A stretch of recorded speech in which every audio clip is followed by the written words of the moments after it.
Very good morning, my dear student. Myself Nitesh, Assistant Professor in Economics. आज की class में हम बात करेंगे BA थर्ड ईयर की पेपर सेकंड स्टैटिस्टिक्स और स्टैटिस्टिक्स में आज हम पढ़ेंगे स्टैटिस्टिकल सीरीज। स्टैटिस्टिकल सीरीज जो है वो सांख्यिकीय तथ्यों को किसी निश्चित आधार पर अरेंज करने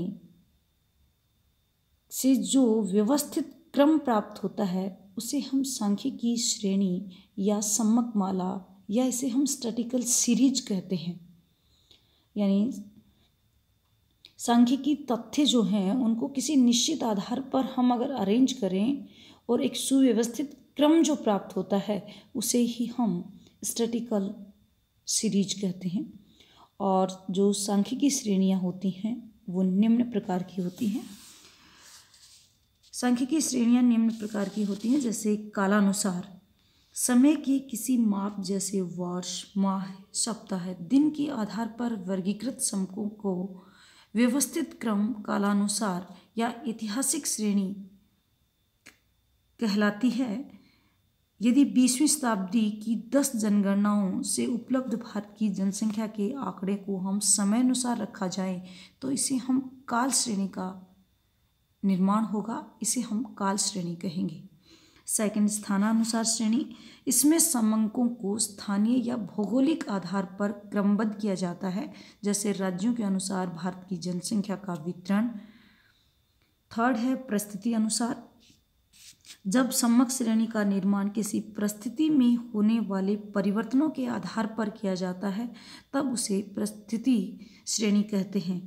यदि विद्यार्थियों की ऊंचाई के वर्ग बनाकर उन्हें एक श्रेणी में प्रस्तुत किया जाए या मजदूरों की आय के आंकड़ों को आय वर्गों में श्रेणीबद्ध करके रखा जाए तो ये परिस्थिति श्रेणियाँ कहलाएंगी।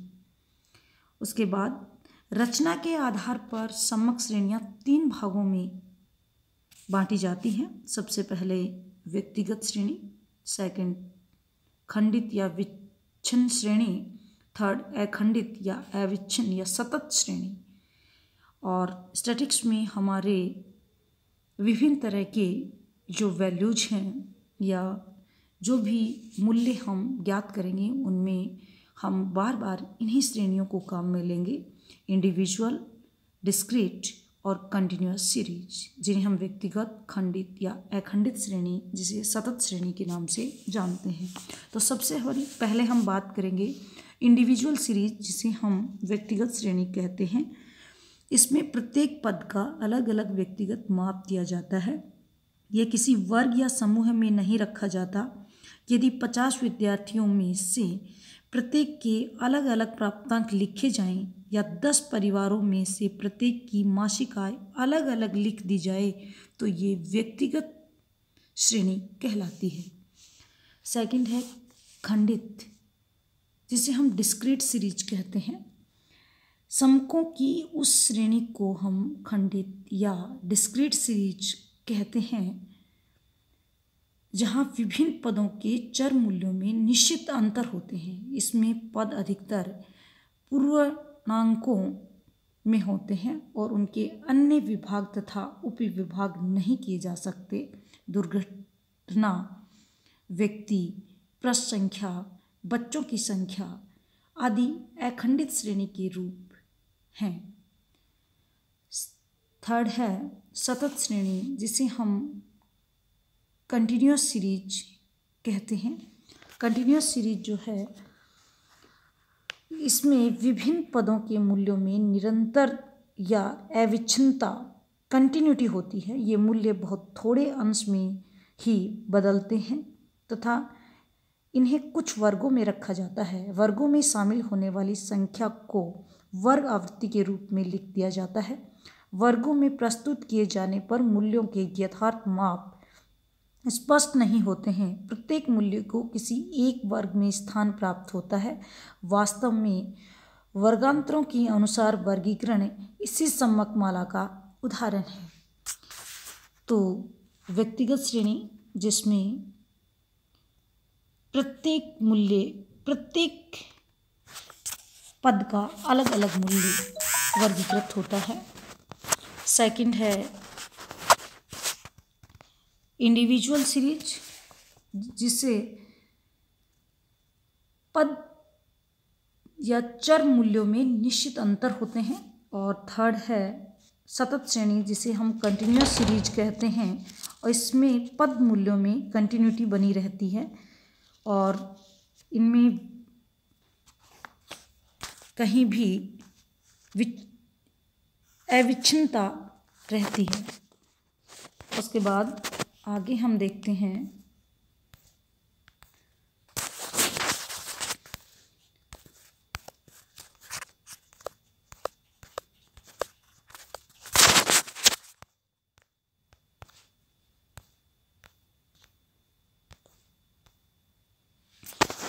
अखंडित श्रेणी, खंडित श्रेणी और अखंडित या अविच्छिन्न, जिसे हम सतत श्रेणी भी कहते हैं, जिनके उदाहरण नीचे दिए गए हैं। जैसे खंडित श्रेणी में नंबर ऑफ चाइल्ड और नंबर ऑफ हाउस होल्ड्स, और अखंडित सतत श्रेणी जिसे हम कंटिन्यूअस सीरीज कहते हैं, जिसमें हाइट्स दी हुई हैं और नंबर ऑफ स्टूडेंट्स दिए गए हैं। उसके बाद हम बात करेंगे टैबुलेशन या सारणीयन की टैबुलेशन क्या होता है और सारणीयन किसे कहते हैं। सम्मकों का विधिवत वर्गीकरण करने के पश्चात उन्हें व्यवस्थित ढंग से उपयुक्त सारणियों के रूप में प्रस्तुत किया जाता है। सांख्यिकी में आंकड़ों का उचित प्रस्तुतिकरण बहुत आवश्यक है। इसके बिना सम्मकों से प्राप्त होने वाली बहुत सी सूचना छिपी रह जाती है, समस्या की स्पष्ट रूप से व्याख्या नहीं हो पाती है तथा आंकड़ों से यथोचित निष्कर्ष नहीं निकाले जा सकते हैं। अतः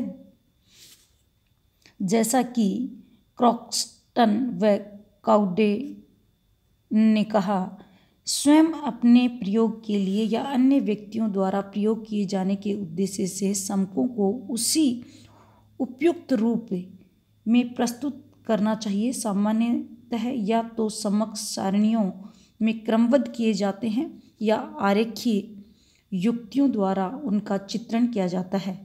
सम्मकों को निम्न 3 प्रकार से प्रस्तुत किया जा सकता है: सारणियन टेबल्स, चित्र डायग्राम और ग्राफ्स, जिसे हम बिंदु रेखा चित्र कहते हैं। तो सारणियन का क्या मीनिंग होता है? मीनिंग ऑफ टैबुलेशन: विस्तृत अर्थ में सारणियन सम्मकों के खानों, कॉलम और पंक्तियों के रूप में कोई क्रमबद्ध व्यवस्था है। अब हम बात करेंगे सारणी के मुख्य भाग, मेन पार्ट ऑफ टेबल, जिसमें सारणी का शीर्षक, जैसा कि यहाँ दिख रहा है सबसे ऊपर, टाइटल। सबसे पहले सारणी का शीर्षक होता है, जिसमें सम्मकों की प्रकृति, क्षेत्र, समय आदि के बारे में एक ही दृष्टि में सूचना मिल सके।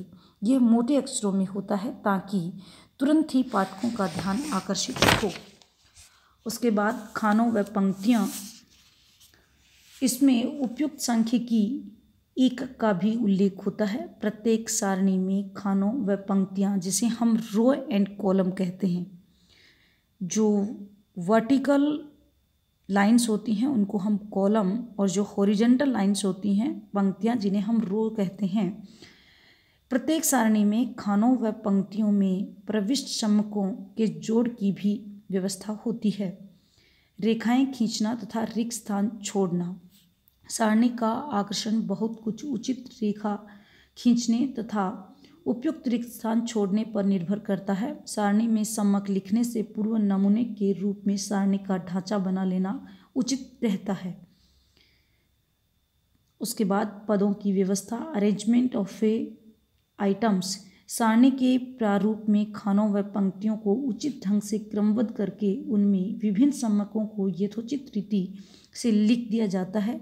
तुलना योग्य सम्मकों को निकटवर्ती खानों में रखा जाता है। पदों की व्यवस्था आवश्यकता अनुसार वर्णमाला, समय, महत्व, आकार, रीति रिवाज, स्थानिक या भौगोलिक आधार पर की जाती है। उसके बाद फुटनोट।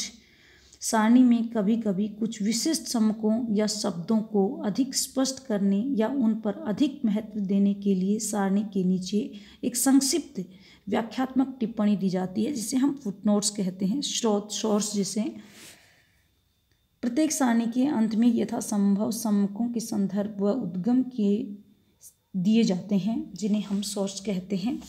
उसके बाद हम सारणी के प्रकार, टाइप ऑफ सारणी की बात करेंगे। उद्देश्य के आधार पर सामान्य उद्देश्य वाली सारणी, जनरल पर्पस टेबल, विशेष उद्देश्य वाली सारणी जिसे हम स्पेशल पर्पस टेबल कहते हैं। मौलिकता के आधार पर मौलिक या प्राथमिक सारणी, ओरिजिनल और प्राइमरी टेबल। सेकंड है व्युत्पन्न सारणी जिसे हम डेरिवेटिव टेबल कहते हैं।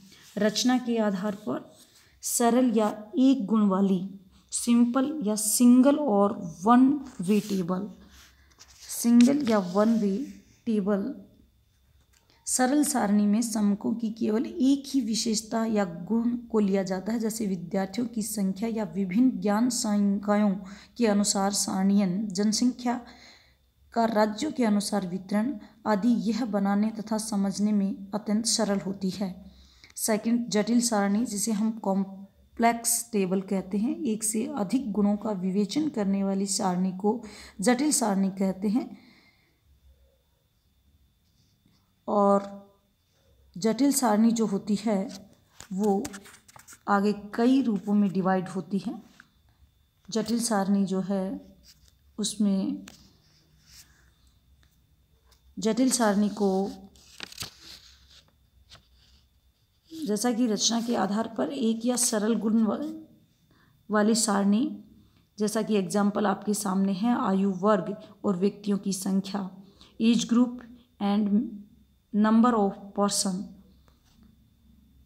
उसके बाद जटिल सारणी जिसे द्विगुण सारणी कहते हैं,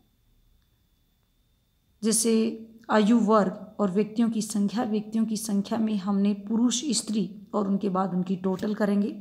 उसके बाद त्रिगुण सारणी जो हम ले रहे हैं, त्रिगुण सारणी के अंदर इसमें 3 गुणों को प्रस्तुत किया जाता है, जैसे विद्यार्थियों की संख्या का ज्ञान शाखा, लिंग तथा निवास के अनुसार सारणी तथा जनसंख्या का राज्य, लिंग व साक्षरता के अनुसार वितरण आदि। जैसे आयु वर्ग, एज ग्रुप लिए हैं। उसके बाद स्त्री, पुरुष में भी हमने साक्षर और निरक्षर, स्त्री में भी हमने साक्षर और निरक्षर। इस प्रकार इस सारणी में हमने 3 गुणों को प्रस्तुत किया है। तो यह है त्रिगुण सारणी। और उसके बाद बहुगुण सारणी। इस सारणी के अंदर, इस प्रकार की सारणी में समकों के अनेक गुणों का एक साथ प्रस्तुतिकरण किया जाता है, जैसे विद्यार्थियों की संख्या का ज्ञान शाखाओं, आयु वर्ग, लिंग तथा निवास के अनुसार सारणियन या जनसंख्या का राज्यों, लिंग, साक्षरता, आयु तथा धर्मों के अनुसार वितरण। जैसा कि इस सारणी में भारत की जनसंख्या का आयु, लिंग, साक्षरता के अनुसार वितरण। सबसे पहले राजस्थान, जिसमें एज ग्रुप, उसके बाद पुरुष, साक्षर, निरक्षर, स्त्री, साक्षर, निरक्षर, और उसमें अलग अलग एज ग्रुप में हम ये सब चीज़ें दिखा रहे हैं। इस प्रकार आज की क्लास में हमने पढ़ा कि टेबुलेशन क्या है, टेबुलेशन के मुख्य पार्ट्स क्या हैं, और उसके बाद टाइप्स ऑफ टेबुलेशन हमने देखा, और सांख्यिकी श्रेणियाँ जिसे हमने स्टैटिकल सीरीज की बात की। और स्टैटिकल सीरीज में कालानुसार, टाइम सीरीज, स्पेशल सीरीज, और उसके बाद कंडीशनल सीरीज। और रचना के आधार पर सीरीज को हमने देखा, इंडिविजुअल सीरीज, डिस्क्रीट सीरीज और कंटिन्यूअस सीरीज। और इन सभी के एग्जाम्पल्स हमने देखे और किस तरह से हम इनको आगे हमारे डाटा को सुनियोजित और व्यवस्थित करने के लिए काम में लेते हैं। तो आज की क्लास में इतना ही। अगली क्लास में हम फिर मिलेंगे किसी नए टॉपिक के साथ में। Thank you.